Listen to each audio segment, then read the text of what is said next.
Welcome to another episode of my lockdown. It's day 2, even though it's the third hobby. And today we're discussing board games. And I'd like to thank the sponsor of this video, my lovely wife, who made me coffee this morning, and without that I would not have been able to get up. Let's go. The world of board games is not a world that a lot of people know, or it's not exactly what people think. When you think board games, the general public, especially in South Africa, thinks Monopoly, Scrabble, and Uno, but that's not exactly a board game, is it? No, what we're talking about is a bit more. In the gaming community, we call it RPG, which would be role-playing games. So, in other words, you would take on the character of some elf, an archer kind of a person, and then run around in the forest and shoot arrows at funny little monsters running around. But you don't have to go that deep straight away. Let's start off slow with something that most people might know. Cluedo. Now, Cluedo is this particular Cluedo is just a bit of a thematic change. It's exactly the same as any other Cluedo that you might have played before, but it's a bit more series oriented. In this case, you can see it's of the show version. Then maybe if you want to go a bit higher, a bit something else, then you can start looking at maybe party games, which is fun, like something like a letter, Hobbit. This is a bit more interactive. You have little cards, where you have to play cards. Each card has little abilities, everything's self-explanatory, and quest for little gems. If that's not quite your taste, quite your tempo, maybe you are a big fan of cartoons, something like Adventure Time, Flux. This is a ridiculously crazy game, although it starts off as easy with rules stating just draw one card and play one card, and eventually it just becomes hectically crazy when you start adding new rules where you play all but one, and suddenly you have magic portals, and then later you gain whatever. It just carries on, and it just is characters and cards and things. It is so super fun. The rules are there. It's really easy to learn, and quite honestly, this might be my wife's most favorite game. Ain't it true? Very true. Yeah, huh? She wins every single time. I don't know why, I don't know how. It might be something with the chaotic side of it.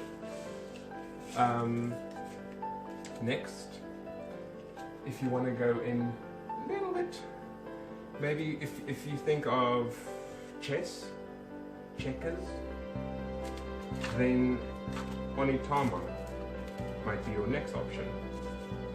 Now, Onitama, which is over my shoulder here, is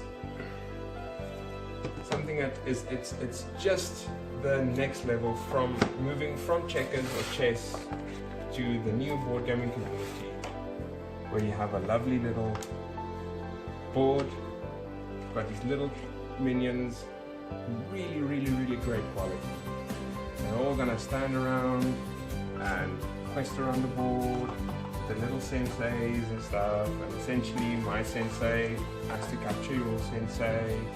They're gonna be this, like, 2 little guys, 1 big guy, and 2 little guys, 1 big guy, and they quest around the board. And either you have to capture the other guy's sensei, or you have to make it all the way to the other side. Okay? Very easy to learn, very easy to play, really fun, a lot of replayability.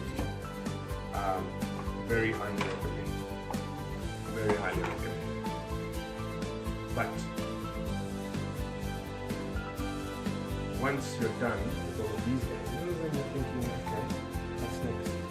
I want something a bit more challenging, or something a bit more bigger, something a bit more time consuming, something that will take me at least, I don't know, 2 hours to complete. Then we'll start looking at this section. I would call the gateway drugs. Settlers of Catan is something a lot of people know about. It is very much area building, community building, farm building. What would you say? Like, it's pretty much that, right? Yeah. Community building, area building, kind of Resource farming, gathering. sharing. Yeah. Then Ticket to Ride over here, right? It's, don't know if you've ever played what's called Rummy Cup with cards. It's kind of a glorified version of that, but it is so easy to learn. Fantastic family game. Fantastic family game. Big little board where it's travel around on courses and whatever. Moving over to something like Dead of Winter, which is actually very appropriate in this quarantine time, hence the video because of the quarantine. And Dead of Winter, there's a bunch of zombies running around. And What makes this game very fun is everyone has a secret objective. However, there's always the chance of a betrayer being involved. Now, these are great family games, but when it comes to this betrayal element, you start getting backstabby, and then you start arguing, and then the fun games really heat up. And when you're done playing that and you're mad at each other because there was a betrayer and he ruined everything, you can start playing your cooperative games. Forbidden Desert, Forbidden Island. We go to this island, we go onto the island, and suddenly the island starts sinking. We need to go find the big treasures that controls the elements of the world. Eventually we make it to our ship, fly away, and we then crash land in the desert. And in the desert we have to go find parts for a ship that we have to pull together to fly away again. And there is actually a Forbidden Sky game as well, which I have yet to try, but we're gonna get there. Moving on to something a bit more worker placement. So put out your little guys and your little minions goes to do your little jobs for you, like a resource gathering for you. It's a lot more managerial kind of approach. So you sit on top and you have your little minions, you send them out, give them orders, and they come back and they bring you resources. If that's your flavor, this is the kind of order that you would do. Okay? Good. Moving over to my other side, this side. If you like to play with cards, then Dominion is the one for you. Now, you've noticed there's four boxes here, but inside each box there's a bunch of sets of cards. And you would only play with 10 packs. See, there's many variants of packs. And inside you would get different kinds of cards, all with different kinds of abilities, and each of these boxes has varying different cards that all do different abilities, and you only play with 10 packs in a game. And so you can imagine if there's roughly about 25 packs in one box, you only play with 10 of them, then there's 15 you haven't even touched. Now you start mixing the boxes, and you've got 25 and 25 and 25. Now suddenly you've got 75 packs of cards, and you can only play with 10 at a time, but you mix them all together, the replayability is amazing. So, Dominion. But then I want to get to what was our favorite, our first, and still is our favorite. Something very close to my heart. Agmore book. Discworld, based on the Discworld series by Terry Pratchett. Fantastic game. Unfortunately, you won't be able to buy one anymore. They've gone out of production. So, if you want to come over, come have a play. Because this is probably the most backstabby game I have played. There's 7